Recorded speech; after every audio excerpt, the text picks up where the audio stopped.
My name is Dr. Tyler Tolbert. And I'm Dr. Soren Paape. And you're listening to the Fix Podcast, your source for all things implant dentistry.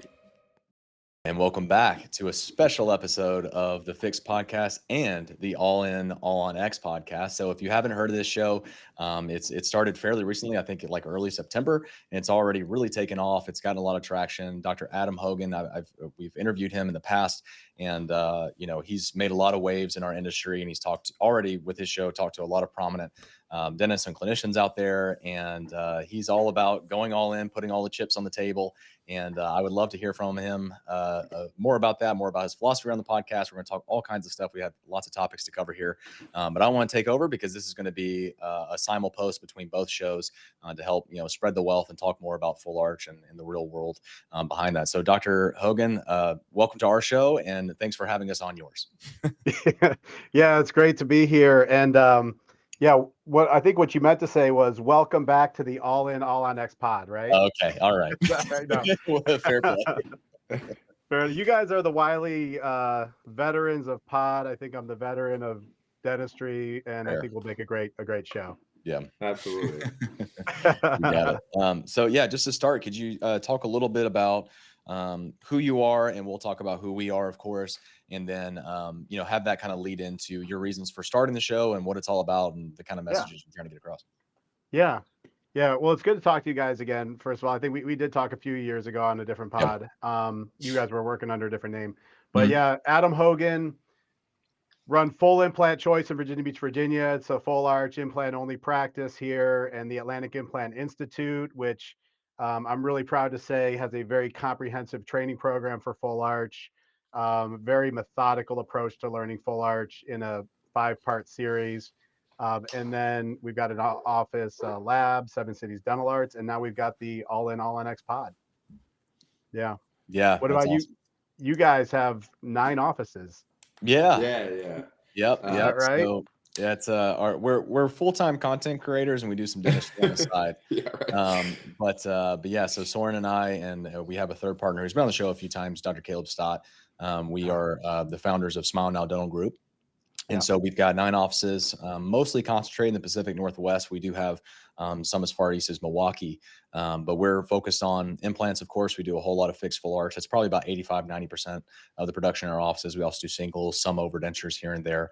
And we've been doing this a while. We all of us have several, probably 600 or 700 arches under our belts, and we're still learning all the time, still getting humbled. That's kind of the world around full arch, and I think that we've got such a tight knit and niche community, being full arch dentists, and it's really important to keep the conversation going and keep things from being adversarial. I think we want to spread the wealth and talk a lot about the realities of this. I think it's very easy on Instagram and social media to make full arch look super sexy and attractive and make every new grad think that's exactly what they need to be doing and all they need to be doing. But we want to, help engender a more comprehensive understanding of what this is and the real ramifications of what we do, and help ultimately be a rising tide that'll lift all boats and raise the clinical quality across all the people that choose to do this. So that's why we started the Fix Podcast. Yeah. And I'll piggyback off of that part of the reason that we even started Smile Now in the first place was because we came from a background where we were training doctors that probably shouldn't have been where they were, like doing full arch way too early. And we saw a lot of nasty stuff that wasn't in our, best interest or what we wanted to strive for clinically. So just we decided that when we started Smile Now that we were only going to bring on doctors that had good experience, that were going to provide optimal care for our patients. And we didn't want our offices to be like a training ground for new grads coming out of school. You bet. I think I'm kind of aware of some of the complications you guys were having. I think it's a small world, and there's a lot of talk and buzz out there. I commend you guys for trying to take a more responsible approach. 9 offices. That's how'd you get started in that? I guess you had a background through the previous experience. Is that right? Yeah. So we, at our last experience, we were in charge of all the equipment orders, supply orders, starting the offices, training the doctors. So for us, the transition was pretty straightforward. The biggest thing, I think, the most difficult thing in this business, right, is marketing properly. it's getting patients in the door, right? Anybody can find a location, get the supplies in there, get the equipment in there. It's not easy by any means, but once you have a system down, like each one isn't too bad. The hard part is making sure patients come in the door and then keeping that provider happy. Because I know a ton of different DSO groups that have tried to make it in the implant space, and they bring on super high quality doctors, but then they just don't. The doctors are promised all of these reps, and they just don't get them, right? So it's a balance between opening those offices in a way that you have top of the line equipment, that the doctor in the office is happy, but then also making sure your marketing is at the very, very tippy top to get patients in the door, keep that provider happy, and keep the office running well. Yeah, I commend you. That's crazy. And it's all a people game, right? Like, you got 9 offices, you better have 9 doctors just like you or better. Is that right? That's the idea. I mean, these are people that we've gone to courses with. A lot of them are ones that we've known for quite some time or have been recommended to us by people whose opinions we really trust. And we've not let the offices go ahead of the doctor. I think for us, it's always been about making sure we had the right doctor in the right place before we really hit go and stepped on the gas. And that can really get you in trouble when horizontal expansion and just starting more offices is the only goal, and the doctor thing is just kind of something you have to do to fill that space. And you get this sort of like warm body mentality. And, that's just not something we wanted to do. And, from the very beginning, we said, we don't want to grow super fast. We want to grow sustainably. We want to do it responsibly and have good doctors in place. And, yes, we did get up to 9 offices in a little over a year, and that is really, really fast growth. But we do feel strongly that we've done that responsibly. And we stand by the clinical quality of what's coming out of there. I mean, we go in and we audit charts and we look at the kind of work that's being done. And, when things do happen, we're all clinical. We'll go fly in and fix a case or help out if someone's trying to go to the next level. We're there to support them there. And, we've been careful to make sure that we're not getting out over our skis and creating more problems than we can solve. And, if we start to get a little overcapacity there, then we bring on more infrastructure. And I think that's really the balance, is just making sure that the clinical quality is there, because that's something we've really staked our brand on. And that's just doing it not just at par, but, above par. Yeah, it's so huge. It took me probably 15 years to build a reputation in the town. You know what I mean? It takes no time to ruin one, right? And it takes 5 minutes to ruin your reputation. That's right. I always tell people, like, you can fool the public for like maybe 2 years and maybe hang on to your business for 5. But if you're not doing good work every single day, that's it, man. You're done. There's like a doctor across town that, tried to parallel me, and he's not even a blip on the radar anymore because of the quality of work and what was getting done, and that kind of thing. So you got to be consistent. You got to be there for your patients, right? Absolutely. I mean, how do you not get over the tip of your skis 9 offices in 12 months? Like, I mean, don't you feel like you're in a free fall? I will say that 3 of the offices were the partners, and we all were like very that's important.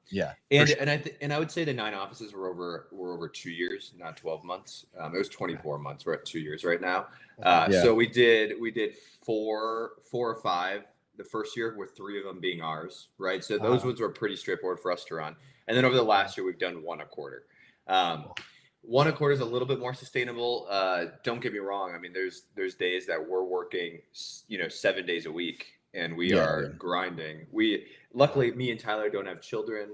We're able to work basically twice as much as some doctors are. Right. But for me, it's really about the quality of that provider. For example, the last doctor that we hired, Dr. Ramsey Warner, he was working at an office in Denver here for quite some time, and he had probably done maybe 30, 40 arches. He has been to Orca. He's been to all the implant pathway courses. He's done Bernardo's course. He's done the whole gambit, every single course, that solid salt Clark Damon's course. I haven't seen him. and we're going to have to send him to Hogan's course now. Easy. And basically, Hogan, are you affiliated with Orca at all? I thought I've seen you in some of their stuff.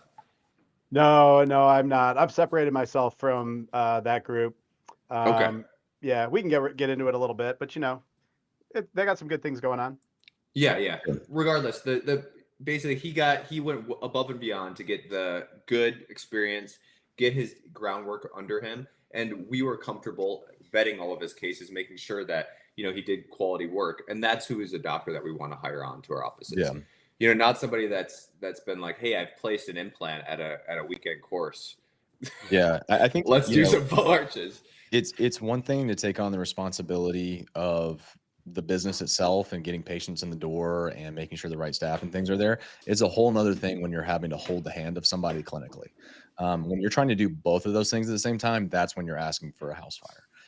So for us, having that solidarity of just knowing that the people that we put in these offices know what they're doing on the clinical side, and they can really focus on making sure that they're picking the right cases and they're doing them correctly and they're setting them up right and giving them the support there. Knowing that they're not the liability there and most of the responsibility is on us just to keep the business healthy makes it a lot simpler for us. And there's a lot of our offices, I would say, generally when they're first getting started, they need more support. We're going to be there in person. We're there for those surgeries. We're licensed in all of our offices. So we're able to make sure that those first few cases are super successful until that doctor is very comfortable in their environment. They're cooking their own kitchen. And then a lot of times what happens is things start to get a little bit quiet. We look at the cases, they're coming out reliably. We're doing 15 and 25 arches a month in these offices. We're not hearing a whole lot of issues coming out of them. And then when the clinical side of things starts coasting a little bit and we can just really focus on the business, it gets easier to scale, and it's not like we're running around with our heads on fire. So it's just super important. And I think that for us, the show has helped a lot. Having visibility, as I guess I wouldn't call us experts in the field. Perhaps we are, perhaps we're not. That's for other people to decide, I suppose. But being people that talk a lot about this and engaging with people that want to learn about full arch has helped us find so many people who are very capable, but just didn't quite have the right opportunity to really focus in on this. And so I think the beauty in it is really just the vetting process and making sure you're getting the right people in the right place. And it's like you said earlier, Doc. I mean, it's a people economy, right? Like it's all about who's in those positions and making sure that they can run things on their own, with our support. Yeah. No, absolutely. I mean, if you got the people in play, I mean, that's your most vital asset, the people, and that's the hardest piece of the puzzle. You can go out and buy equipment, you can buy locations, you can buy a marketing plan, you can buy advertising. But having the people in place to make it run, people come to me all the time like, hey, can you help me get set up on a project, on an office? And I'm like, sure, we can do that. I can do consulting for you. Yeah. And they're like, where do I want to advertise? And I'm like, wait, hold on. Do you have the people in place to handle the calls before you start blowing $10, $20, $50,000 a month? Yeah. Or like, I mean, would you have standard operating systems? Do you have it all the pieces? Who's going to do this? How are you going to funnel it? What are you going to do when they get in the office? They're like, oh, I don't know. The people are just going to call the front desk, and we just slide them into surgery on Wednesday. Like, it's very easy to waste money on advertising if you don't have the proper framework set up to, a lot of these patients don't need to be called once. They need to be called 3, 4, 5 times, right? 24 times. A lot. So let's get into AI. What are you guys doing for AI? I mean, we've toyed around with it a little bit. I think we've had different experiences with it. We pretty much anything that we look to roll out with a group, we usually start with our principal offices. So the three of us, so we can very tightly monitor how that's performing and see how it's working out. And we did the whole like AI receptionist thing, because one of the challenges is, we, especially with our advertising, we do TV and stuff, and we have odd hours, on the weekends and the early mornings and stuff like that. And it's very hard to capture all those calls. And, if you miss a call, it's usually gone. Like a lot of times you can't get a hold of a person again. And so AI was kind of helping us scoop some of that up. And I think there's been some marginal success in us tuning that and really getting it to convert into appointments and at least consults, and then we can follow up in person. But for us, I think the human element is still really important. I think people really value that, especially older generations, which are comprise a significant portion of our patient population. So AI can be challenging in those kinds of ways. I think if you try to incorporate too much too fast, it can really work against you. And so we're trying to find that balance where it supports us, but we're still able to have that human element and people are talking to real people. I think it's still important. I agree 100%. Yeah, absolutely. We've played with the AI chatbots. We've played with the AI scheduling. We've played with AI phone trees. And ultimately what we kind of like consolidated was it can be useful for hours where people aren't working, right? Like if people are trying to schedule a call from 11 p.m. to 4 a.m. or whatever it may be, sure, you can give it a go. But overall, most of our patients are 60 plus, right? And that's the people I want to be treating, right? I don't want to be taking teeth out of people that are 30, 40. 60 plus is great. And a lot of those 60 plus population, we've gotten a ton of data that they'll call up if they hear one AI person, they hang up right away. See ya. And so we kind of like moved over back to making sure offices have proper trained front desk staff that are willing to vet these calls and then keep them in place so they can continue on. But I'm really curious to hear if you've had any success with AI. So I think it's still building. I think it's way oversold right now. I have looked at, in the last 8 months, I have tried to partner with, like, not partner, but bring in like 4 AI systems, and people, and they get sold as, oh, it's ready, it's so good to go. And then we get this garbage product out of it, and they go, oh, well, you have to train it. And I'm like, your product isn't even developed yet. You want me to pay for it, and you want me to build it for you. You know, like, and that's been the common theme with everybody. And so now, and we're working with a fourth or a fifth company right now that I think this guy's got it all dialed in. We're trying to get it installed now, and I don't really want to give a shout out because I don't want to endorse it before I try it. Sure. But it's been very disappointing, the results. And I think my opinion on it is, you know, you can't stop the 65-year-old from calling you on Sunday morning when you're closed, you know, or Saturday morning, you know, when they're up and they see you guys are on Randy Alvarez, I'm on Randy Alvarez, and you got that Sunday morning TV show going at 5 a.m. and they decide, I'm going to call the office, and then they get disappointed. Like, you got to have it answered. So I don't know that there's a right answer, because I've tried call centers and they're out, you know, in India, the Philippines, or they're in Africa speaking the Queen's English. And those people, and I've had them in the United States too, and those people are never really invested. If you listen to those calls, it's appalling. I'd almost rather have a computer do it. You know, it's a toss up. So it's like, you got to answer the call, or they're not calling back or picking up. I think that you have to have your AI bot say, hey, you know, this is Susie. I'm an AI bot, but here I'm here to help you because this is a family run office and we're not in right now, that kind of thing. So they know exactly what you're talking to. I like that phrasing. 100%. Setting expectations like directly on the AI call is smart, I think. And I think that, you know, if we're having this conversation 2-3 years from now, it probably sounds very different, right? Like, AI is developing so incredibly fast, and getting much more sophisticated. I mean, it's very debatable when AGI comes around. Like, that could be 5 years, it could be 15 years, it could be never. But more than likely, they are going to get sophisticated enough to where everyone's going to be using it. If you're not using it, you're behind. But I totally agree that I think there's a little bit too much excitement, too much hype, and you know, we're believing in it a little bit too much too early. And it's just like, people are trying to be first to market with this, you know, AI receptionist and stuff, and just convincing you to throw a bunch of money on it. It's just not there yet. And the people element it just matters. And I think it's going to matter for longer in our segment than it will in others. Yeah, you can use AI to build your own program. You guys could do it yourself. I mean, I've looked at it myself. I just don't have the time. And you're going to have all these millions of people trying to build these AI, and you're going to have to see what rises at the top, and, you know, what becomes the number one. And I think it's almost like a game of like TikTok reels. Like, what's the magic code, or is it just like accidental? So you got 50,000 people out there trying to make a dental AI answering service, and none of them that I've seen have it yet. And one of them's cream's going to rise to the top probably in a matter of a year or two, I guess. Yeah, you bet. I agree with that. We're big advocates for letting other people test it out, and then once it's working fully, then, you know, it comes into our office. I think we did the same thing with a lot of like the digital and photogrammetry stuff. Sounds like a dating strategy. Yeah.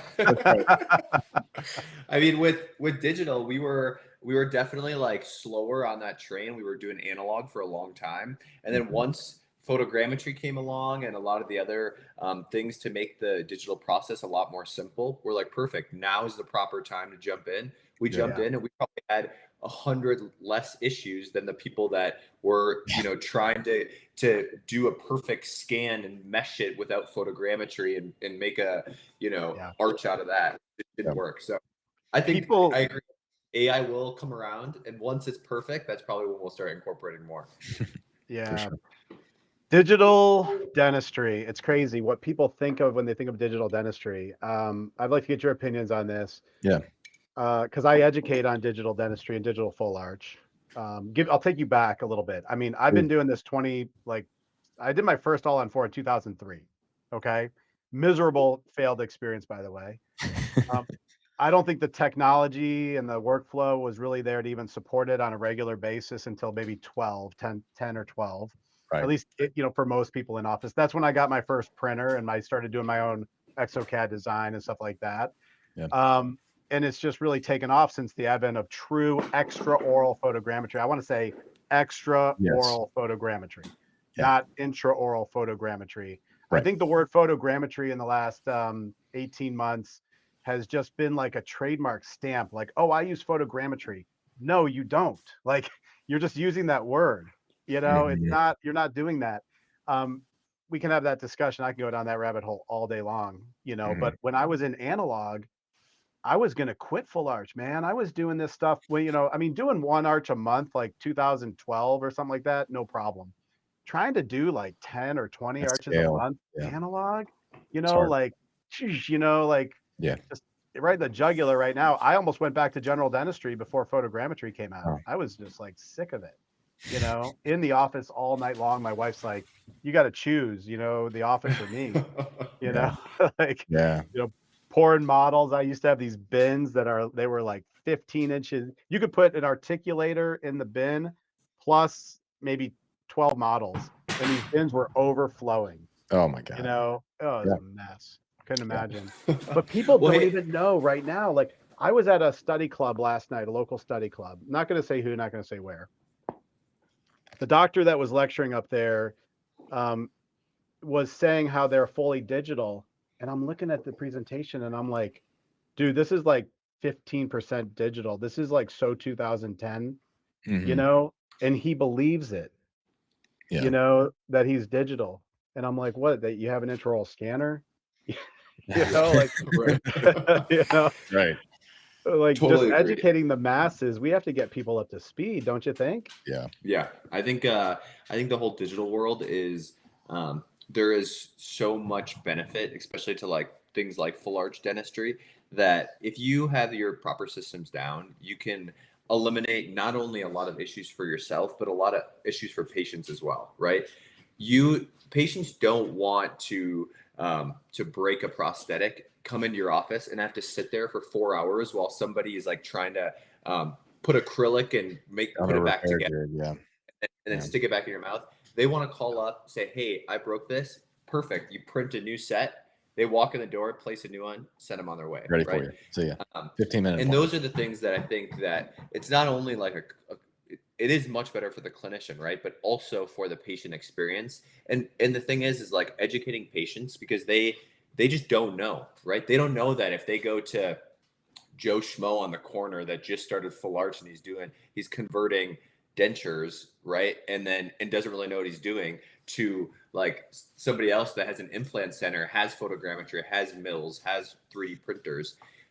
They just aren't educated in that. And that's something that I think that maybe we as clinicians need to do a better job at is like letting patients know like who and I wish there was a better way to properly like review the actual treatment that patients get, right? Because Right.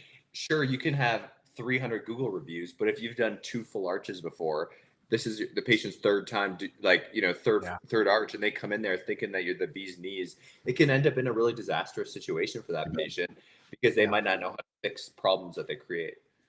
Yeah, truth in advertising, right? Like deceiving the public. This kind of one of the things I don't know that it's possible to get a governing board on this, and I hate to say let's self-govern because dentists can be so cruel to each other with all this, We're you not. know. We're not kind. I mean, Oh, you but don't like want to doubt. there's a big, large DSO practice just moved into my neck of the woods. Okay. And, the website is up and the doctor's great. Nice guy. Really great. But the website's up and the reviews, and it looks like the practice is brand new again.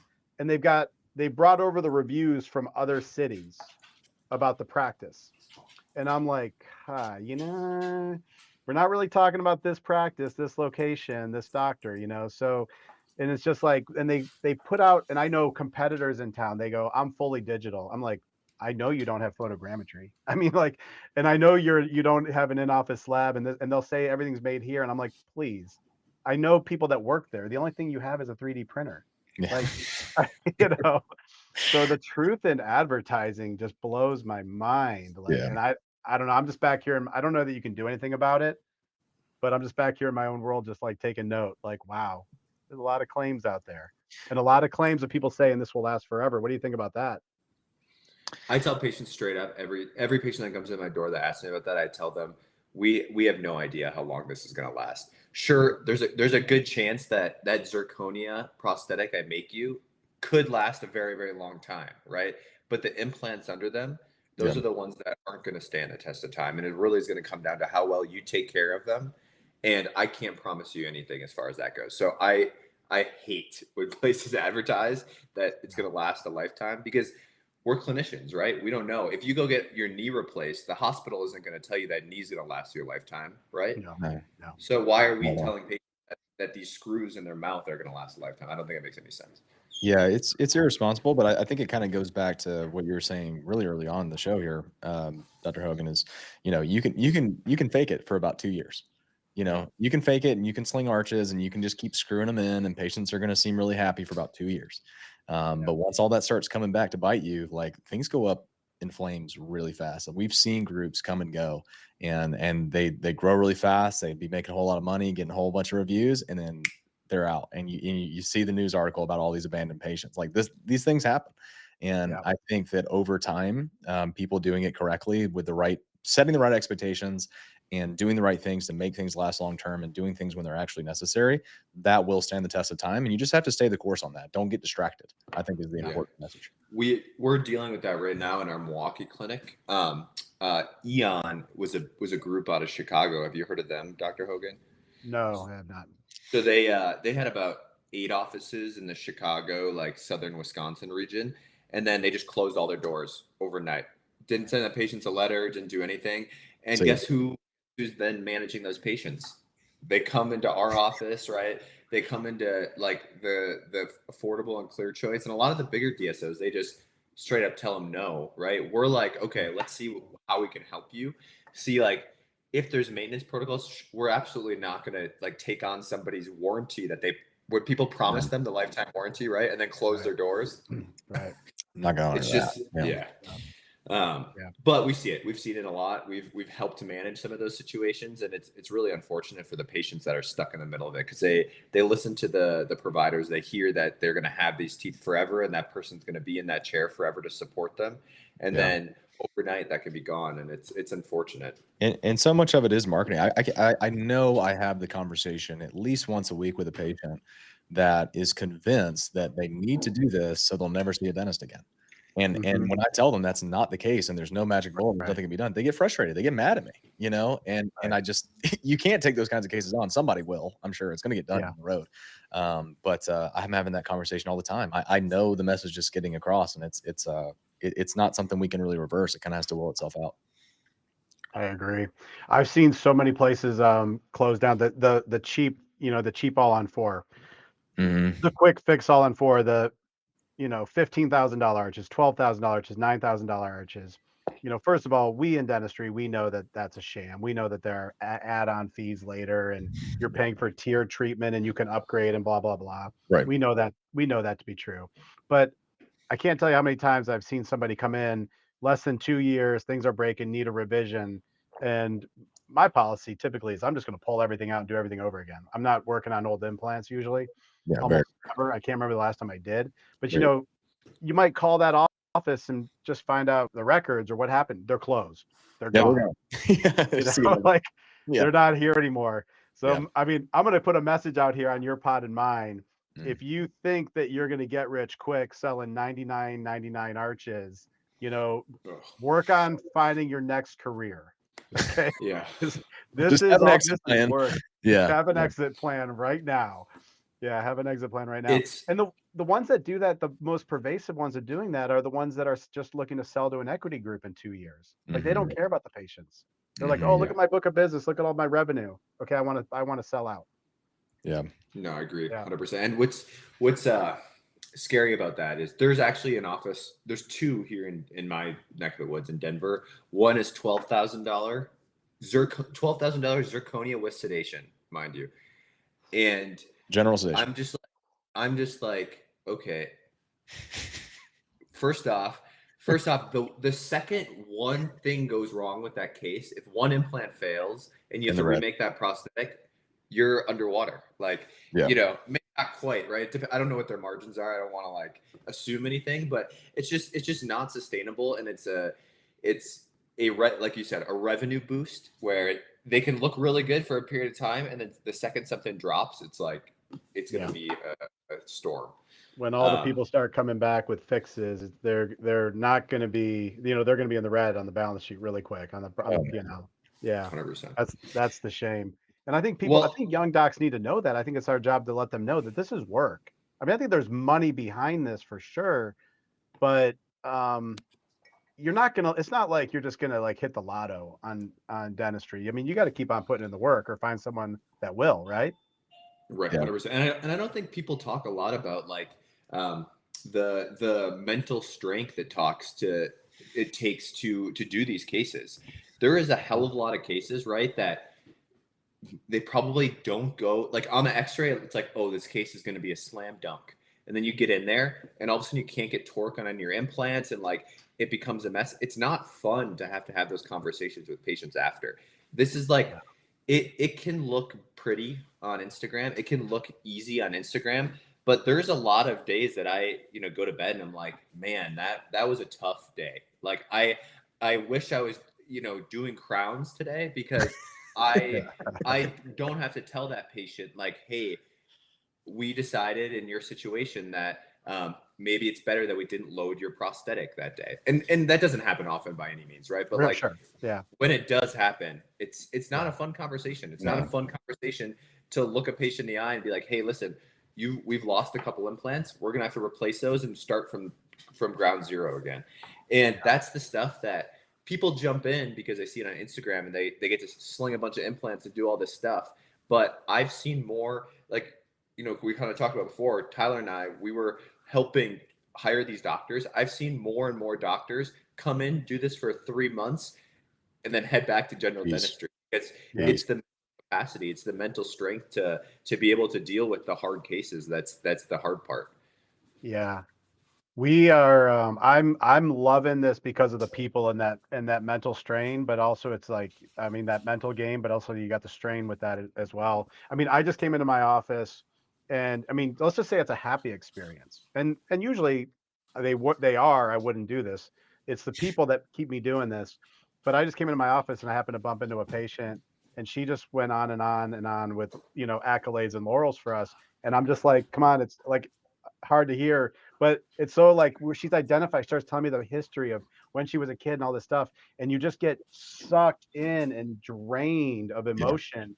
And this is a positive thing, by the way. But think about that, how invested you get if you're like me. I don't know if you can just turn it off. If you can, more power to you. But think about, I go through that in a day. When I'm not on a surgery day, I'll probably go through that with like 12 people.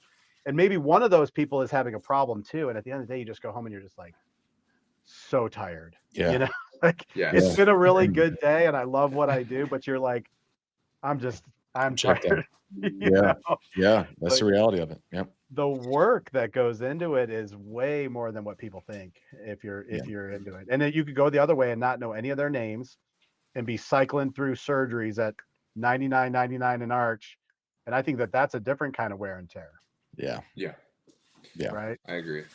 I would love to hear a little bit, changing gears just a tad. In the beginning of the episode, you mentioned, you've been doing this for 23 years, right? You're a veteran in this space. Like, I would love to kind of hear how full arch has evolved throughout your career. What, things that you've seen that have stuck, what things you've seen that have changed. And like right now, are we at like the epitome of the top of the line of full arch? What can change from here? Where, like, I'm curious what your thoughts are on that. Mm-hmm. Yeah. Just for reference, how long have you guys been practicing? Where do you guys start at? 5 years. 5 years. Yeah. 5. Okay. So you guys are pretty much born into the digital age, which is great. More power to you. The first 2 years we did fully analog. Yeah. Okay, good. In-house lab tech, articulators, stone, everything. Yeah. Yeah. So when I worked with a team of oral surgeons, prosthodontists. I had a table clinic presentation my GPR year 2003. We did full arch. We did all on 4. It was kind of the big buzz from 99, 2001. People started talking about it a little bit. Even though the science behind this goes back to like 89. Yeah. And so I go into my GPR, and my maxillofacial prosthodontist is like, you're going to do an all on X, all on 4. We didn't call it X then. It was an abysmal failure for a lot of, I mean, none of the principles that we know today were known really or talked about. Yeah. We didn't have good biomaterials. I think biomaterials and digital workflow kept me from really getting invested in that game much from my private practice days of 06 to 12. It just was like, it was a laborious procedure. It was difficult to do. We didn't have all the tools. Multi-unit abutments were just becoming a thing. Didn't have 3D printers in the office. So it took a lot of work to take someone through this. So in those years, I was more into the Mish style dentistry. Let's graft, wait, place, wait, load. Yeah. Everything was implant level. Yeah. So I did a lot of Mish style fixed, if that's a term, a lot of removable. And then in 12, I started seeing the literature pop out, maybe 11, 12, with repeated success. And I'm like, I need a 3D printer. I think my first 3D printer was like 50, 60 grand or something. And I got an ExoCAD dongle. I ditched all the Sirona stuff. I got open systems, and I started playing with it a little bit. And then it just kind of like evolved slowly from there. I think 16, I started getting very heavily involved in like full arch, like doing, 8 or 10 a month. And then it was like 17, I'm like, this is all I'm going to do. And when I said it was all I'm going to do, we still had a lot of analog work. We still had models. We still had verification jigs. We had tons of techs, dust, stone, mess. Everybody was ready to quit and kill each other. And then the photogrammetry came out, and it just kind of and the facial scanning, photogrammetry and facial scanning changed everything. I got rid of 18 or 20 articulators, all the models, all the stone. It became fun again. Where I think we're at, and I'll back up and say this a little bit. You guys had a couple of years analog, and I think that that's tremendous. What the doctors I fear for are the doctors, because I don't think they should be shy of trying to do this. I think they know it's going to be a little harder to learn in a digital world. I think you actually have to, burn yourself with wax to understand how to design a proper occlusal scheme. I feel like it's just the learnings there. So I think I have an advantage of having seen it through more than 2 decades. But it's difficult if you've never done that. It's difficult if you've never had an articulator to look into an ExoCAD world or just trust what the lab is giving you. I mean, believe me, the scope of this practice, it's so enormous. I think biomaterials are holding us back. I really do. I think that there's got to be something else. I'm a huge fan of monolithic zirconia. And I'm going to say this for listeners out there. There's a lot of people who think that doesn't work. And I'm telling you, you're just doing it wrong. I mean, it needs to be delivered a certain way at a certain time. It needs to be designed a certain way. It needs to be milled, everything. You've got to use the right milling software, profiles, everything. And it works very well. And I think that's the best there is out there for 98% of these cases. But I still feel like, when I look at like shrinkage in a sintering oven, things like that, I look at just the process of making it. I'm like, we are still so in the Stone Age. Yeah.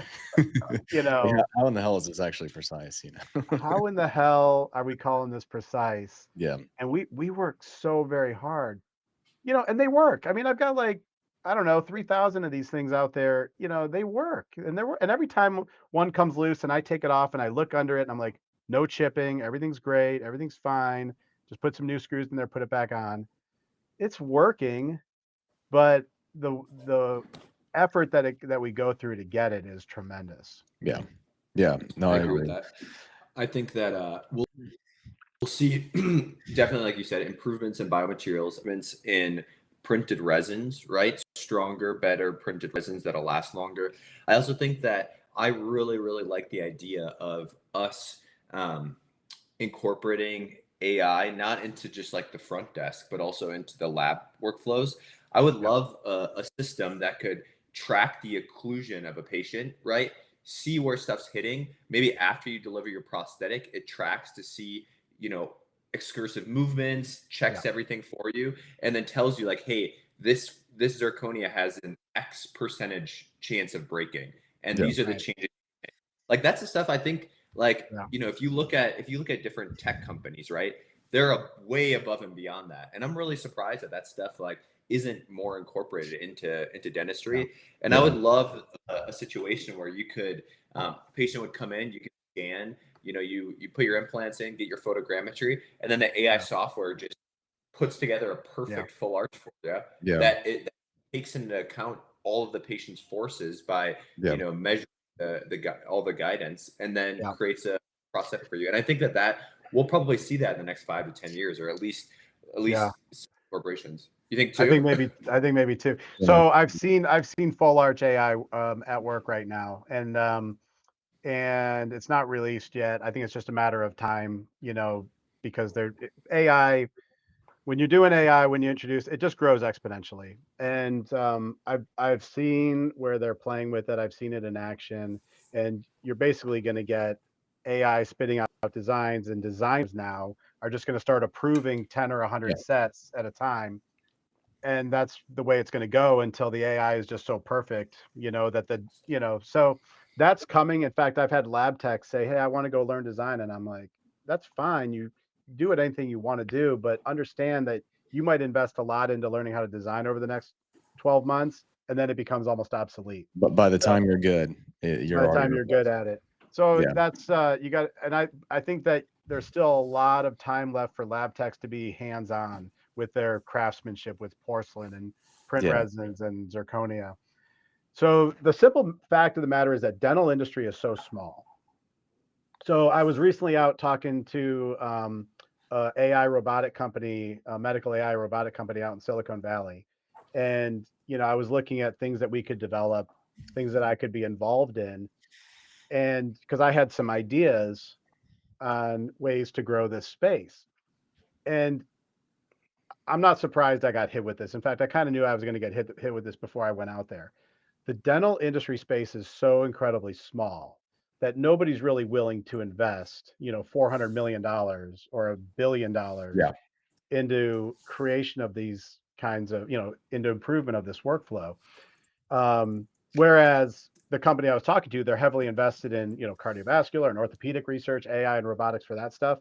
But now they're talking in the medical space. They're talking to, $1 trillion industry, because everything's in network. I mean, everything's networked with hospitals and HMOs, management companies, and there's a lot of money and there's a lot of resources.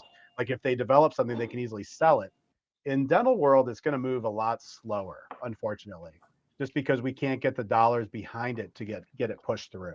So that's just the reality of it. I still think that there's going to be a good number of decades for humans to be building teeth for now. No, I agree. I think we'll definitely be on a lag just because we don't have that degree of market cap, right? We're not going to see the degree of innovation that we see in avionics and in tech and fintech, whatever. Like it's going to be very downstream for us. But yeah, I mean, I think that, when we're talking about the future of the workflow, I think, AI taking over the human element of design is going to be huge. We're already kind of starting to see some of the foundational elements of that. Like we've had Dr.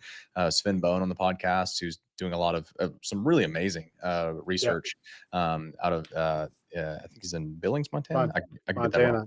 But finite element analysis of these arches, right? And you can map the occlusion, and the the software is telling you where the high points are going to be, where the stress is going to be greatest, and it's not going to be long before you put the records into a program. And it's going to spit out a perfect design, and it's as foundational and stable as it could possibly be. And our design services we work with JB Dental Lab out of Tempe, and they'll turn around a double arch in 30 minutes, and I won't adjust a thing, and it's beautiful. But shout out JB, by the way, I'm using them too. Go ahead. Of course, we love them. They're sponsoring the show. They're a sponsor. We've been using them for years. But the truth is, like, that's the best in the industry. But in 2 years, AI could beat the crap out of that more than likely. That's just and we have to learn and adapt with that. But yeah, no, I think it's an evolving conversation, and it's really interesting. It's probably where digital dentistry is going to advance the most. I am curious about your thoughts on the subject of biomaterials. Do you think the future is additive or subtractive? Do you think that we should really be investing in milling still, or do we think that potentially that with printing, the biomaterial could get there in a short time? It's 100% in printing. It's 100% in printing. We just need strength of materials, Yeah. and the cost of those types of printers to come down, hands down, because there's so much waste in milling, and just time in milling. It just takes so much longer. Yeah. Finishing and milling. Yeah. Everything can be so much faster in printing. I mean, but in milling, we're still getting better precision, and that's after the whole process of curating the resins and getting them ready for delivery in the mouth. I mean, my problem with printing and printing companies is they talk about this degree of accuracy in nanometers and micrometers and everything, and they're just like, it's not that easy of a science to predict. Like in vivo, in the lab, to equilibrate and calibrate across the industry, it's not that. The fact is, it's a range. And if we really look at it and we looked at studies, sometimes it's a little disappointing. So they've got to get better in accuracy. They've got to get a lot stronger in materials for sure. But I think additive manufacturing is definitely the way of the future. I mean, we're going to see like space stations go up on the moon through additive, engineering. We need only look at those other industries that have that kind of money behind them, right? Like they can print houses, right? Like they're printing metal, like all these things. It's not like we're just restricted to nano ceramics. Like that's just FDA approved stuff that's filtered down from other industries that innovate a lot faster than we do. Like we can see the future. It's already here, just in other industries. So I totally agree with you. That's been my take for quite some time. One of these days, okay, in 5,000 years, they're going to dig up our bodies and they're going to find zygomatic implants, pterygoid implants, and a zirconia restoration, in these humans, and they're going to go, and then they're going to pull up the Egyptians with their gold teeth. Yeah, and they're going to go, they never got any better. They're like the same people.